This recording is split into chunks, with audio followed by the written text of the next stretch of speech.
Commander Hyuk pressed his face against the small porthole of the transport ship. Stars stretched past them like white lines as they traveled through hyperspace. In just a few minutes, they would arrive at the most important place in the galaxy. For military education, the Vorthon Military Academy hung in the darkness between star systems. It looked like a giant crystal flower made of metal and glass. Tall spires reached out in all directions, each one glowing with soft blue light. Ships from dozens of different worlds were docked at the base, some shaped like teardrops, others like geometric puzzles that hurt to look at. Hyuk had never seen anything like it. Back on Earth, their best military schools were just buildings on the ground. This academy was a floating city that could house 10,000 students and teachers from across the galaxy. "First time seeing the academy?" asked the pilot.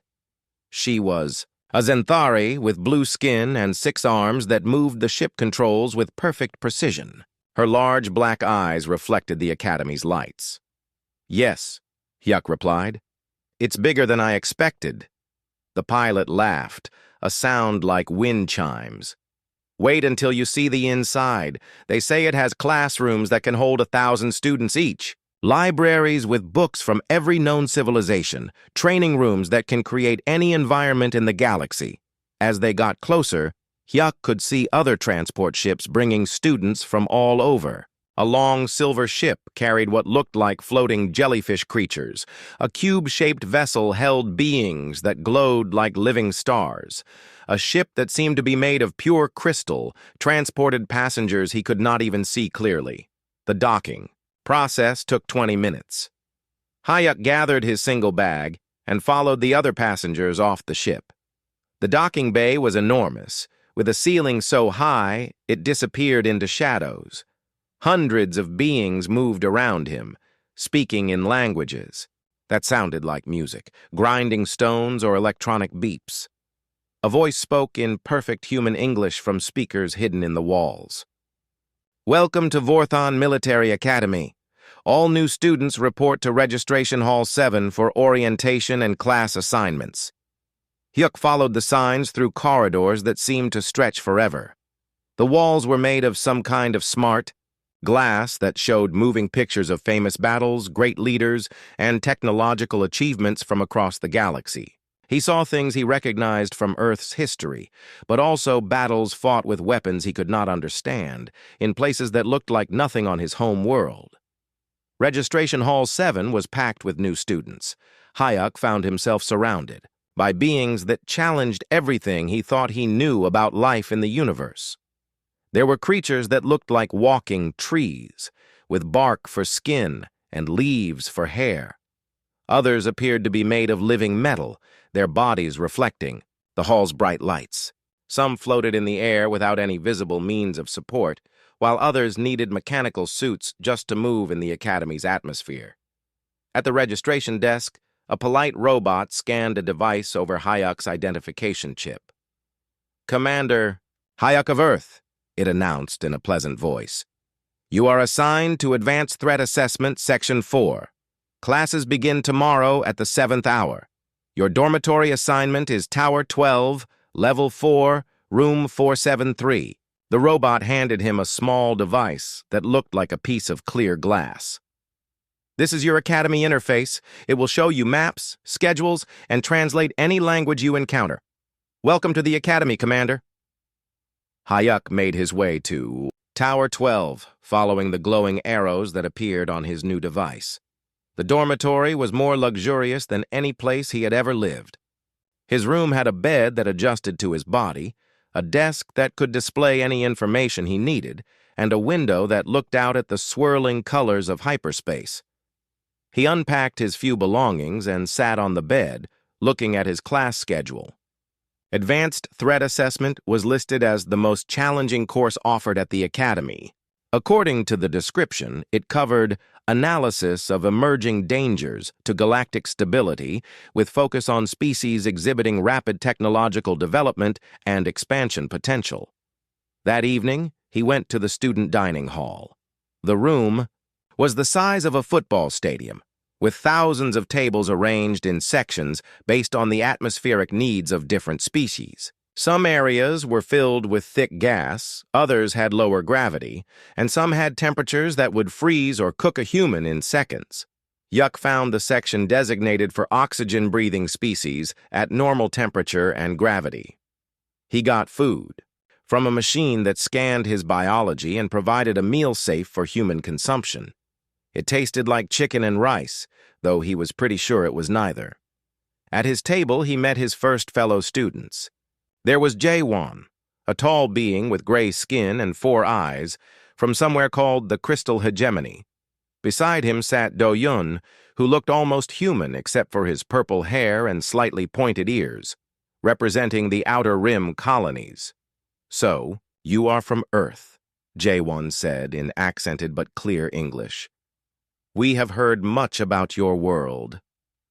"What have you heard?" Hyuk asked, curious. Do-yun and Jae-won exchanged glances. "Well," Do-hyun said carefully, "the reports say Earth is a very dangerous place. Your species has a reputation for being very aggressive and warlike." Hyuk almost laughed, but caught himself. "We have had our problems," he admitted. "But we are working on them. The instructor for advanced threat assessment is supposed to be very good," Jae-won said, changing the subject. "Professor Veltar has studied dangerous species for over 300 years. They say he can predict which civilizations will become threats just by looking at their early development patterns." "Sounds interesting," Hyuk said. He did not mention that Earth was probably one of those species being studied.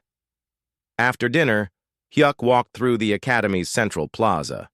Students from dozens of worlds moved around him, some studying together, others playing games he did not recognize. Above them, the glass ceiling showed the stars moving slowly past as the Academy traveled through space.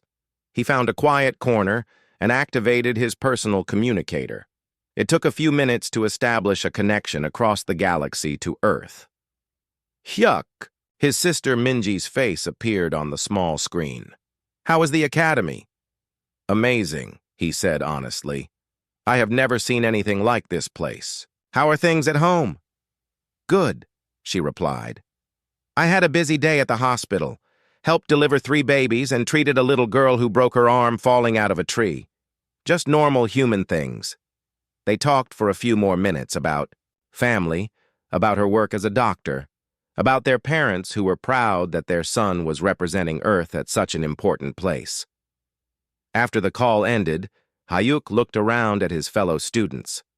Tomorrow he would begin learning how the galaxy saw his species.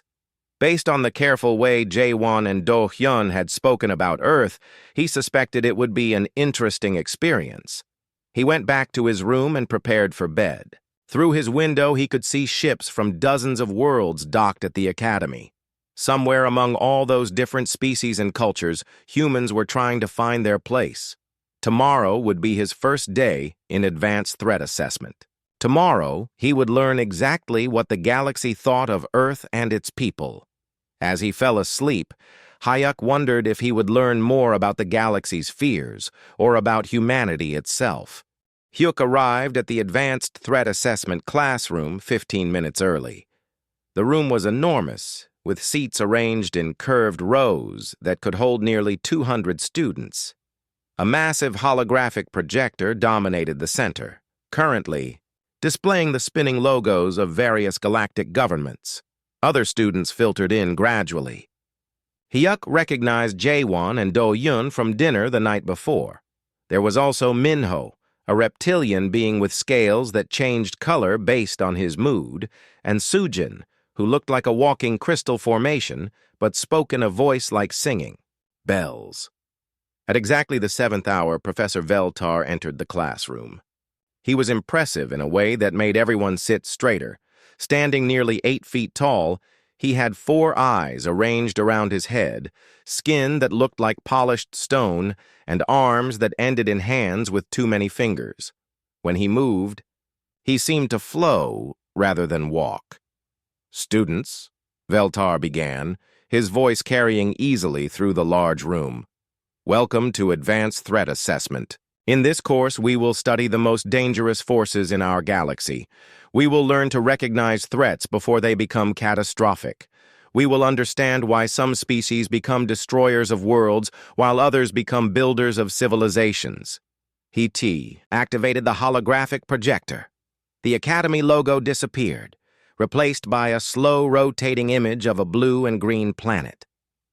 Hayek's breath caught in his throat. It was Earth.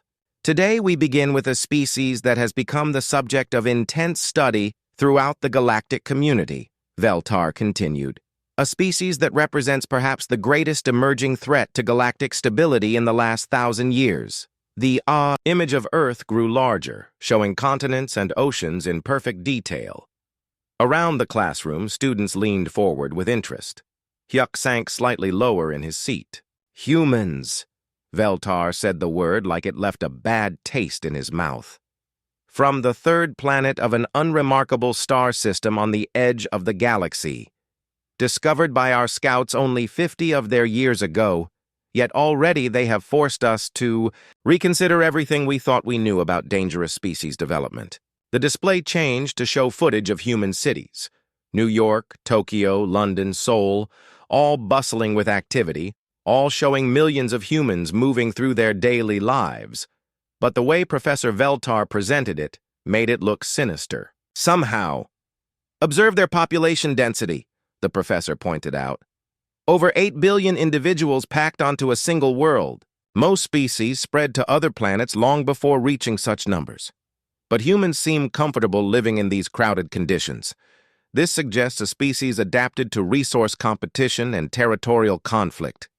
A student near the front raised her hand. She was from a species Hayek did not recognize, with blue fur and large, gentle eyes. Professor, what makes them more dangerous than other aggressive species we have studied? Excellent question, Jisoo, Veltar replied. The answer lies in their combination of traits. Individually, aggression is common. High population density exists elsewhere. Rapid technological development has been observed before, but never has our monitoring department seen all these factors combined in a single species. The display shifted to show human military exercises. Soldiers moved through forests, coordinated attacks on simulated targets, practiced formations. That looked impressive and frightening when viewed without context. Notice their coordination abilities, Veltar continued. Most species rely on telepathic links or pheromone communication for complex group activities.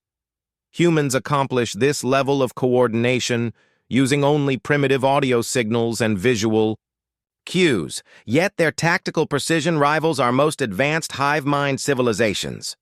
Hyuk watched his classmates taking notes frantically. He could see the fear and concern growing on their faces as Professor Veltar continued his presentation. It was strange seeing his own species described this way, like watching someone describe a monster that happened to look like your family. Tucker. Next part of the lecture focused on human technology development. Veltar showed a timeline that made humanity look like a species racing toward destruction at incredible speed.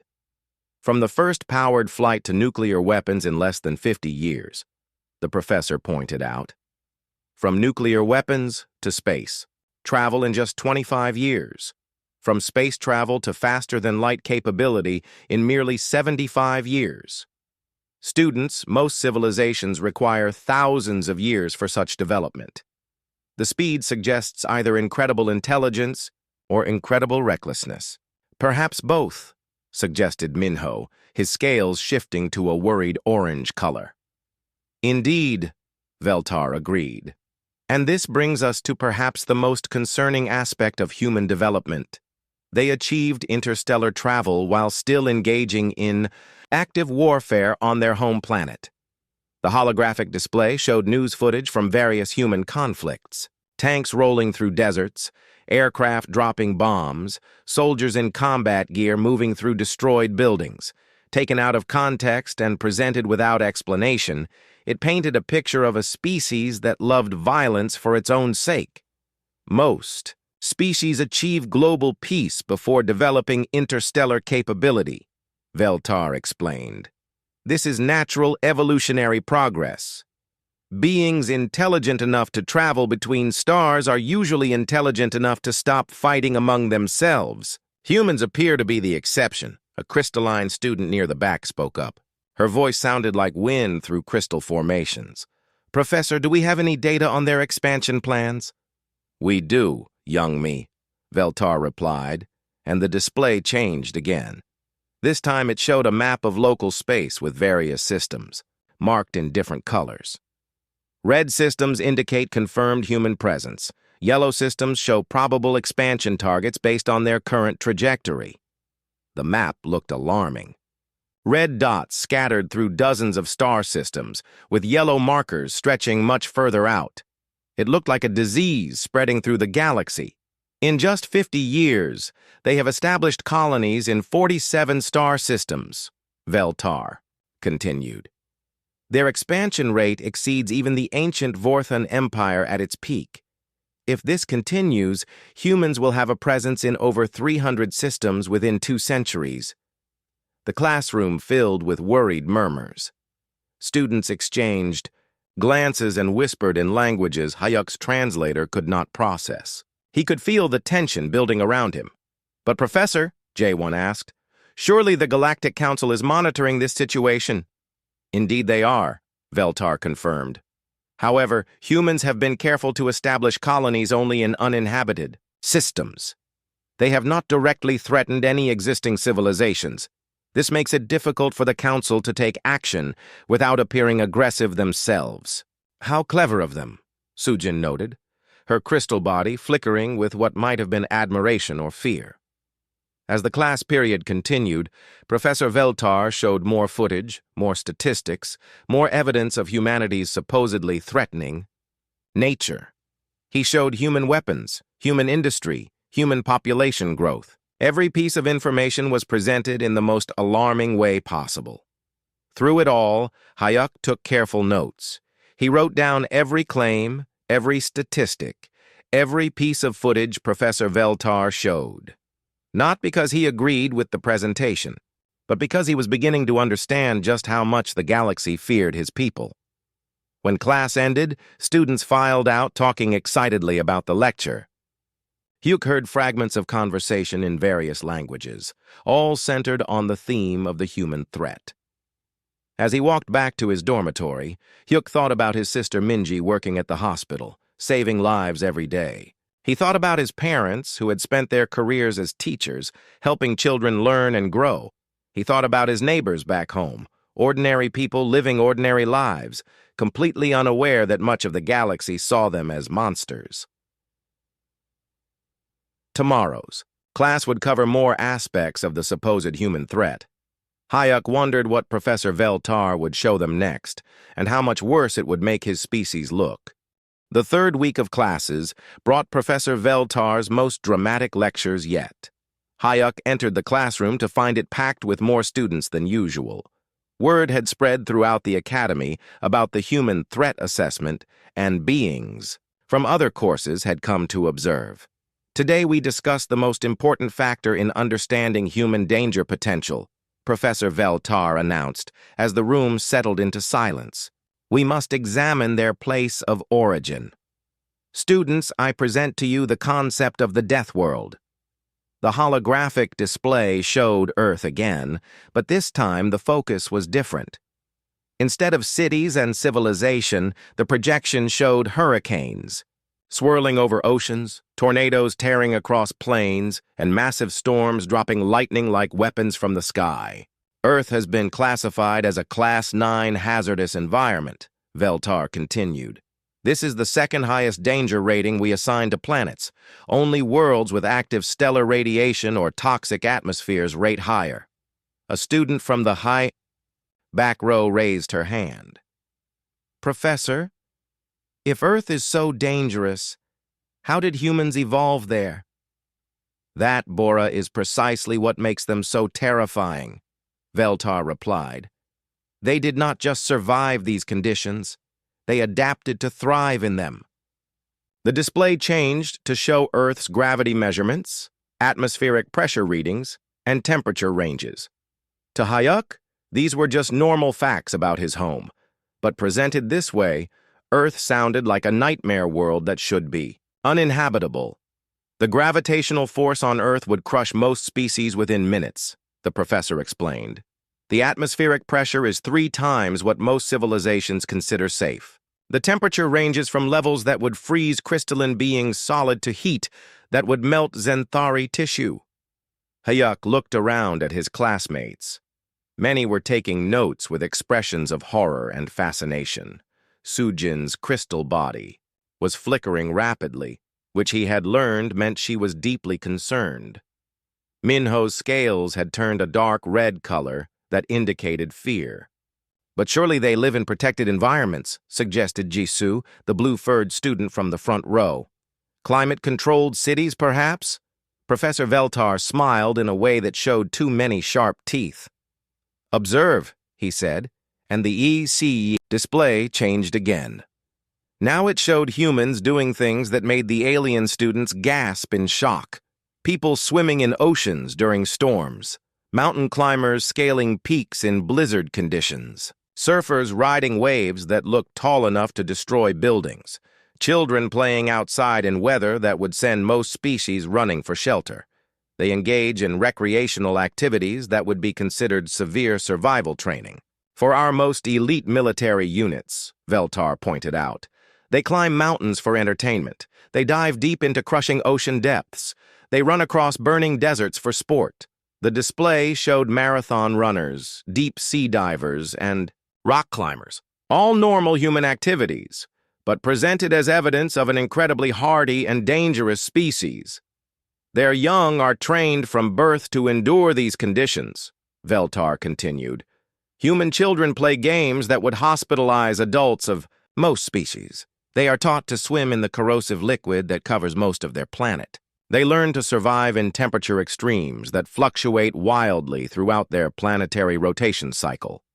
Hayek remembered his own childhood, playing soccer in the rain with his friends, swimming in lakes during summer, building snowmen in winter. Activities that had seemed perfectly normal now sounded like extreme survival training when described by Professor Veltar. The implications are profound, the professor went on. If humans can thrive in such hostile conditions on their home world, imagine how easily they could conquer more hospitable planets. Most of our worlds would seem like paradise to them, with gentle weather and comfortable conditions. A new student spoke up from the middle section. He was tall and thin with pale green skin and large eyes. Professor Kim here, from the Outer Spiral Coalition. Are you suggesting that humans could colonize any world we currently inhabit? Not suggesting, Kim, Veltar replied grimly. Stating as fact, our environmental specialists have run detailed analyses. Humans could survive and reproduce on 87% of all known inhabited worlds without any technological assistance. With basic environmental suits, that number rises to 96%. The classroom erupted in worried conversations. Students turned to each other, speaking rapidly in dozens of languages. The universal translators worked overtime trying. To keep up with the sudden burst of communication, Professor Veltar waited for quiet, then continued. This adaptability extends beyond physical tolerance. Humans show remarkable psychological resilience to environmental stress. They have been observed maintaining social structures and technological development even under extreme planetary conditions. Display showed human settlements in harsh environments. Desert cities, Arctic research stations, mountain villages, coastal communities that regularly survived massive storms. Again, normal human civilization presented as evidence of terrifying adaptability. Consider the military implications, Veltar said, his voice dropping to an ominous tone. Soldiers evolved on a death world, trained from birth to survive in extreme conditions, psychologically adapted to constant environmental threat. How would such beings perform in combat situations on our gentler worlds? The answer seemed obvious to everyone in the room. Hyuk could see the fear growing stronger among his classmates. They were beginning to see humans not as people, but as unstoppable forces of nature shaped by a hostile world. Their literature and entertainment further support this analysis, the professor added. Human stories frequently celebrate individuals who overcome impossible environmental challenges. They create fictional scenarios even more dangerous than their real world, then imagine themselves succeeding in those conditions. He showed clips from human movies and books, adventure stories, disaster films, survival tales, all the normal entertainment that humans enjoyed, but presented as evidence of a species that thought about conquest and survival constantly. After class, Hyuk walked slowly back to his dormitory. In the hallway, he overheard other students talking about the lecture. "Can you imagine living on a world like that?" one was saying to another. "No wonder they seem so aggressive," came the reply. "Anyone who survives childhood on Earth must be incredibly dangerous." Back in his room, Hyuk sat by the window looking out at the stars. He activated his personal communicator and waited for the connection to Earth to establish. "Hyuk!"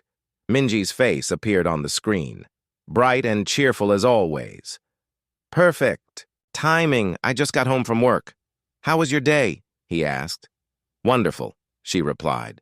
"We had a thunderstorm this afternoon, so I got soaked running between buildings. But I delivered 2 healthy babies and helped a little boy who was scared about getting stitches. Just a normal day." Normal day. Hyuk almost laughed at how different that phrase sounded now. According to Professor Veltar, his sister had just described surviving hostile weather conditions while performing complex medical procedures under pressure. "The weather sounds exciting," he said carefully. "Oh, it was just a little storm," Minji replied with a laugh. "Nothing serious. The lightning was pretty, though. Sora loves watching storms from our apartment window. She says the thunder sounds like dragons talking." After the call ended, Hyuk sat in the darkness thinking. Tomorrow would bring more lectures about human dangers, more evidence of why the galaxy should fear his people, more reasons for his classmates to see Earth as a threat. But tonight, he just thought about his sister laughing at a thunderstorm and his 7-year-old niece who thought lightning looked pretty.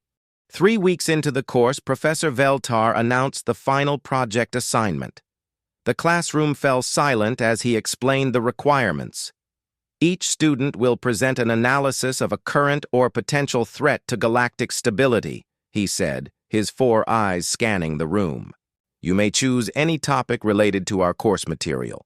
Military conflicts, resource wars, technological dangers, or species expansion concerns. Hands and various appendages rose around the room as students volunteered for different topics. Jaewon chose to analyze the economic warfare in the spiral arm sectors. Sujin selected the environmental destruction in the crystal fields. Minyo decided to study the weapons trafficking networks near the galactic rim. When the initial rush of volunteers settled down, Hyuk slowly raised his hand. "Yes, Commander Hyuk?" Professor Veltar asked, seeming surprised that the human student wanted to participate. "I would like to present on human integration challenges," Hyuk said quietly. A murmur ran through the classroom. Students turned to look at him with expressions of curiosity and concern. The idea of a human analyzing the human threat seemed both logical and slightly frightening to them. "Interesting choice," Professor Veltar replied after a moment. "Very well. You will present next week during our final session."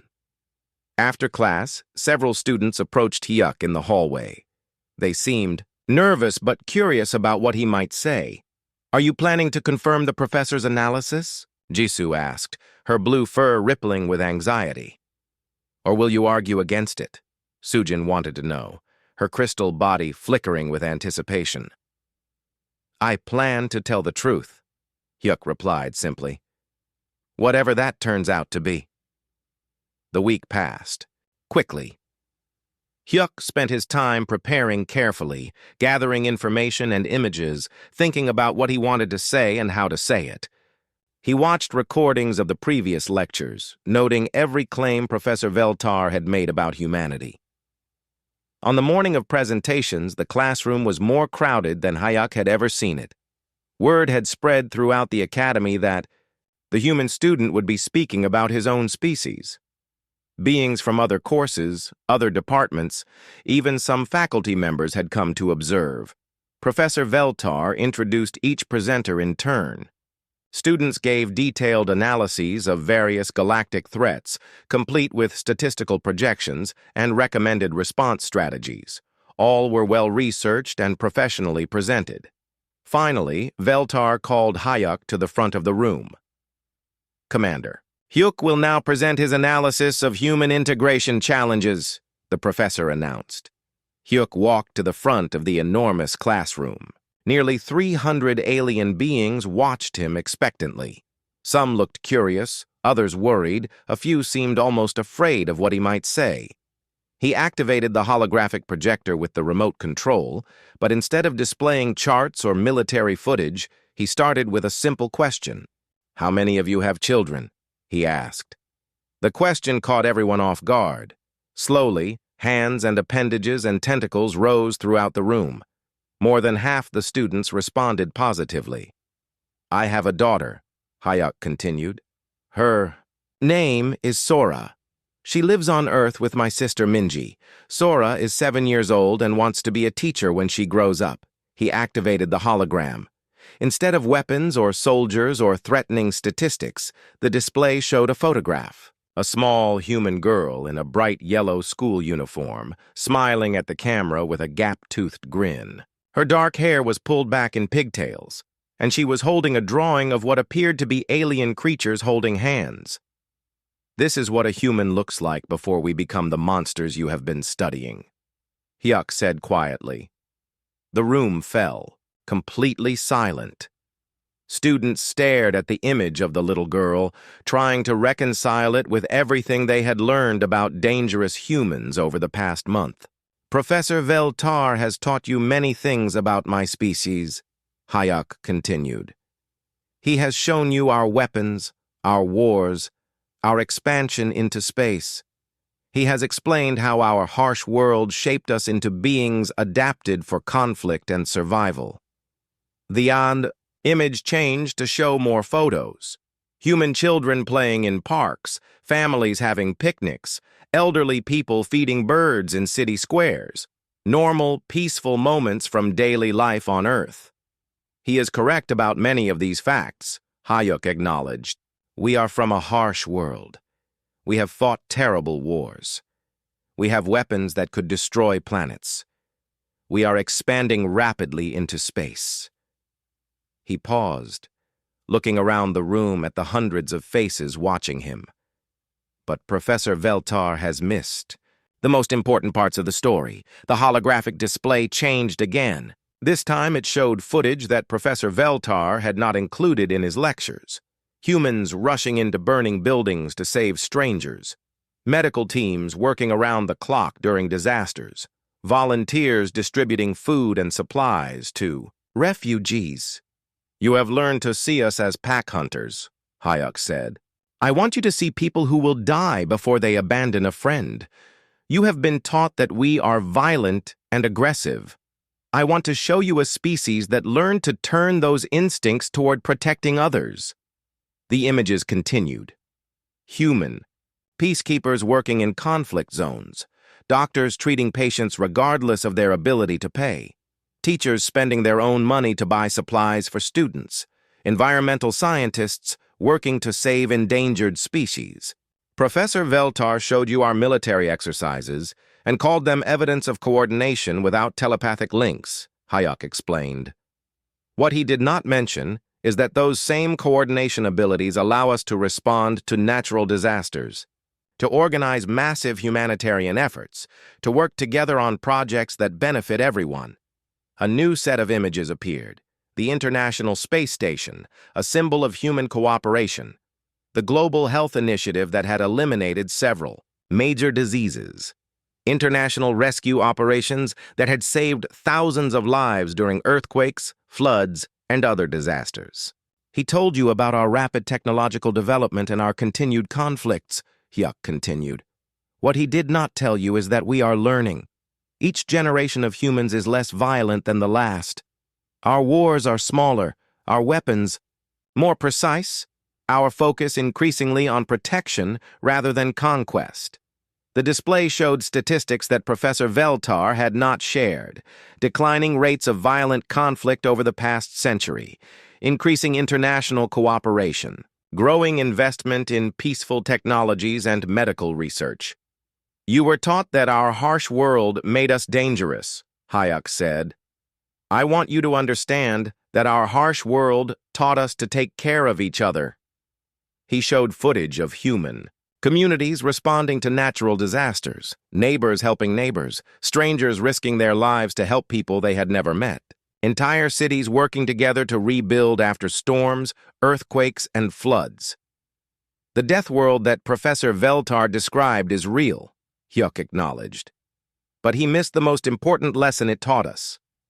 When the world is dangerous, people must work together to survive. When the environment is hostile, cooperation becomes more important than competition. The classroom remained completely silent. Students who had spent weeks learning to fear humans were now seeing images of human kindness, human cooperation, human compassion. You want to know the real threat humans pose to galactic stability? Hyuk asked, his voice carrying clearly through the vast room despite its quiet tone. He clicked to the final image. It showed humans working alongside aliens, the few diplomatic missions that had been established, the joint scientific projects, the cultural exchange programs that were just beginning. We are going to keep showing up, he said simply. We are going to keep offering help. We are going to keep insisting that everyone deserves a chance at peace and prosperity. We are going to keep believing that different species can work together, can learn from each other, can build something better than any of us could manage alone. Hyuk turned off the holographic display and looked directly at Professor Veltar. Professor, you have spent 3 weeks teaching these students to fear us. But fear is not what will change the galaxy. Hope will. The silence in the classroom stretched for what felt like forever. 300 beings from dozens of worlds stared at Hyuk, trying to process what they had just heard and seen. The image of humans working alongside aliens still glowed softly in the holographic display. Finally, a student near the back raised her hand. It was Yunji, a delegate from the far rim territories who had rarely spoken during the entire course. Commander Hyuk, she said in a voice that carried clearly through the large room. The footage Professor Veltar showed us of human military exercises, human weapons, human expansion, was any of that false? No, Hyuk replied honestly. Every fact Professor Veltar presented was accurate. Humans have powerful weapons. We have fought wars. We are expanding rapidly into space. We are physically adapted to survive in harsh conditions. Then how do we reconcile this with what you have just shown us? Asked Dongha, a crystalline being whose body was flickering with confusion. Hyuk walked closer to the students, moving away from the formal presentation area to speak more directly with them. Let me tell you about my neighbor back on Earth, he said. His name is Jinho. He served in our military for 20 years. He knows how to use every weapon Professor Veltar showed you. He has fought in 3 different conflicts and survived situations that would terrify most beings in this room. The students listened intently, still trying to understand where this was leading. Last month, Jinho spent his vacation time volunteering at a children's hospital, Hyuk continued. He read stories to kids who were sick, helped serve meals, and donated half his monthly salary to buy new playground equipment. The same hands that once held weapons now help children who are afraid and in pain. He activated the holographic display again, showing a new series of images. Former soldiers working as teachers, police officers helping lost children, military engineers building schools and hospitals. This is what Professor Veltar's analysis missed, Hyuk explained. Yes, humans can be dangerous, but we choose how to use that capability. More and more, we choose to use our strength to protect rather than to conquer. A student from the Zenthari delegation spoke up. But surely your expansion into space represents a threat to existing civilizations? Let me show you something, Hyuk replied, changing the holographic display once more. The new images showed human colonies, but not the threatening expansion maps Professor Veltar had presented. Instead, these showed the reality of human settlement. Small communities of farmers, scientists, and families building quiet lives on previously uninhabited worlds. 47 star systems, Hyuk acknowledged.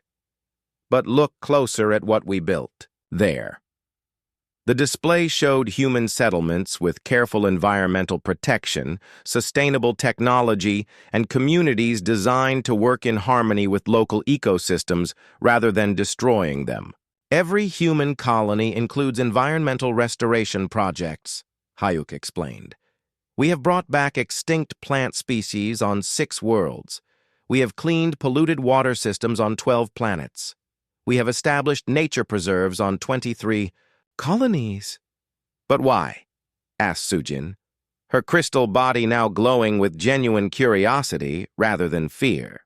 If humans are as aggressive as the professor suggested, why would you focus on environmental protection?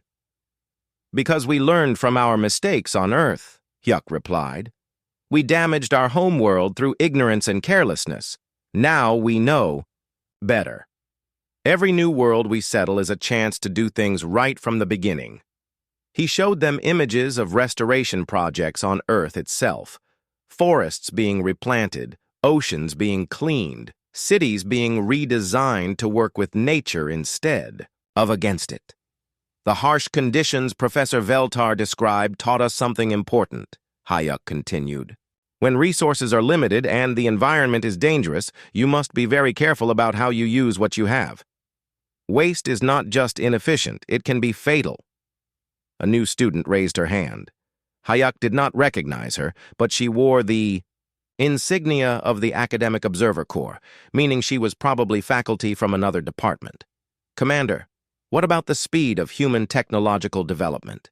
Even if your intentions are peaceful, such rapid advancement could destabilize existing power structures throughout the galaxy. That is a fair concern, Hyuk acknowledged. But let me put our development speed in context. The holographic display showed a timeline, but this one was different from Professor Veltar's threatening version.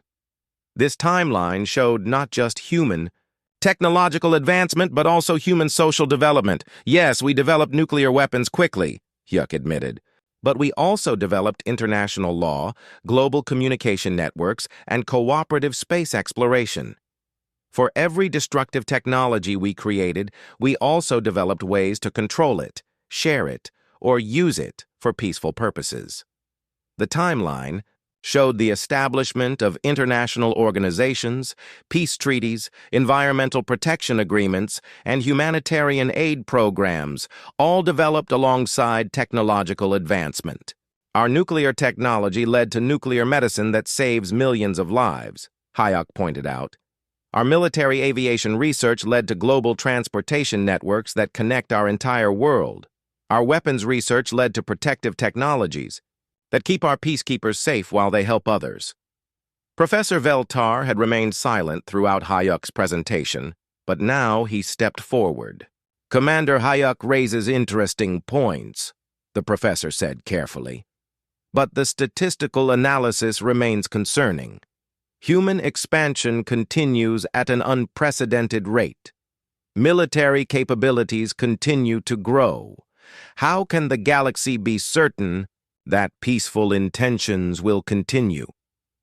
Professor, Hyuk replied, you cannot be certain, just as I cannot be certain that any other species in this room will remain peaceful forever. The Vorthons who built this academy once conquered half the galaxy. The Crystalians who seem so gentle today once strip-mined entire star systems. The Zentharians who appear so civilized fought a civil war that lasted 3 centuries. He gestured around the room at the diverse collection of students. Every species here has a history of violence, aggression, and mistakes. But you all learned. You all grew. You all chose to become something better than your worst moments. Why do you assume humans cannot do the same? The question hung in the air. Students looked around at each other, many seeming to see their classmates from other species in a new light. The difference, Hyuk continued, is that you are watching humans go through this learning process in real time. You see our mistakes as they happen, our conflicts as they unfold, our growth as it occurs. Other species had thousands of years to make their mistakes in isolation, to learn from them privately, and to present themselves to the galaxy only after they had achieved stability. He activated the holographic display one more time. This image showed not Earth, not human colonies, not human technology. Instead, it showed the Academy itself, with students from dozens of species learning together. Humans are here, Hyuk said simply. We are learning alongside you. We are making mistakes, yes, but we are making them in front of you, where you can see them, comment on them, and help us avoid the worst ones. Is that not better than species who develop in secret and emerge only when they are powerful enough to threaten everyone? The classroom buzzed with quiet conversations as students discussed this perspective with their neighbors. The idea of human development as transparent rather than secretive seemed to be reshaping how they thought about the threat assessment they had been studying. You want to know what makes humans different? Hyuk asked, raising his voice slightly, to address the entire room. We are the first species to join the galactic community while still growing up. The conversations around the classroom gradually quieted as students turned their attention back to Hyuk. He stood at the front of the room, no longer the quiet observer who had sat in the back, taking notes for weeks.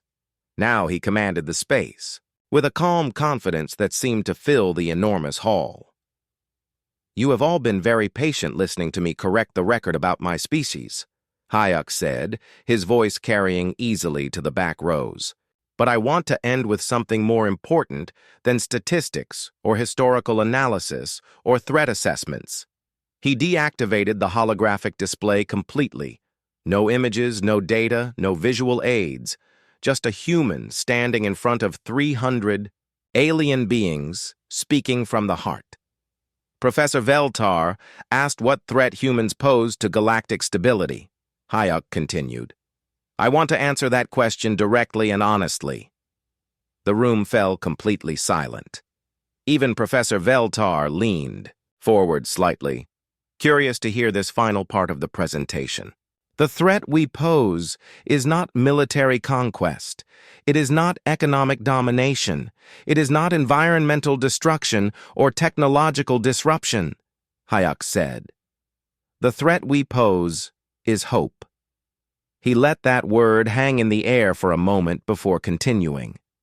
Hope is dangerous to any system that depends on fear, despair, or resignation.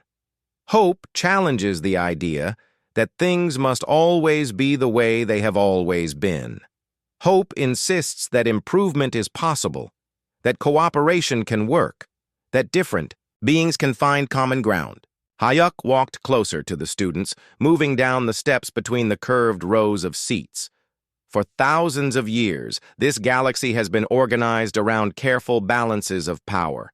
Species stay in their territories, trade through established channels, maintain diplomatic relations based on mutual fear and respect. It has worked reasonably well. Wars have been limited, conflicts contained, stability maintained. He stopped in the middle of the classroom, surrounded by students from dozens of worlds.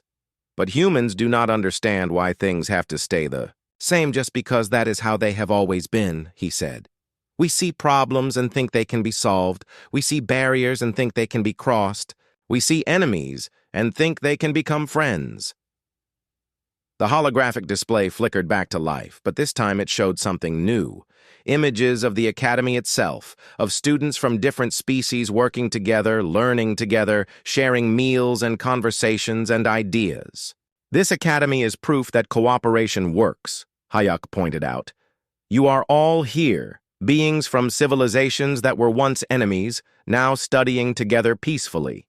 You prove every day that different species can understand each other, can learn from each other, can build something together that none of you could create alone."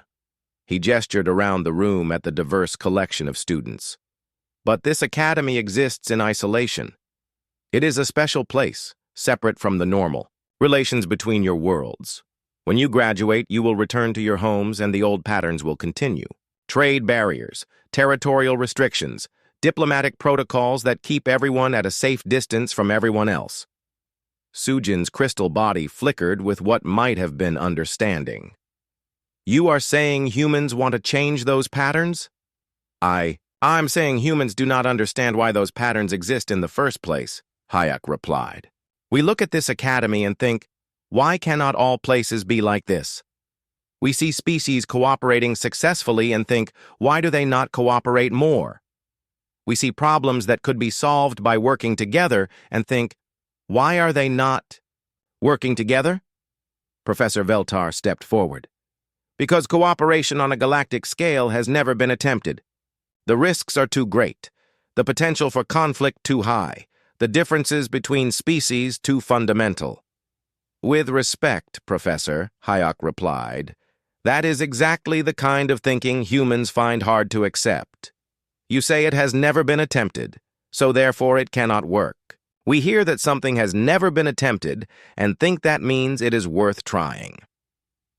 The display changed to show images from human history: the United Nations building, international space projects, global health initiatives, environmental, cooperation agreements.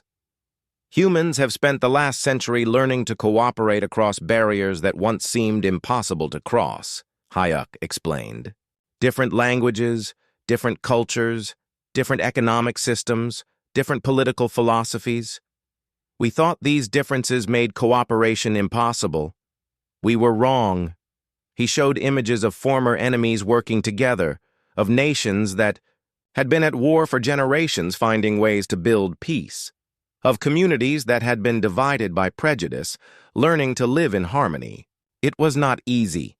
It took time, effort, compromise, and patience. Many attempts failed.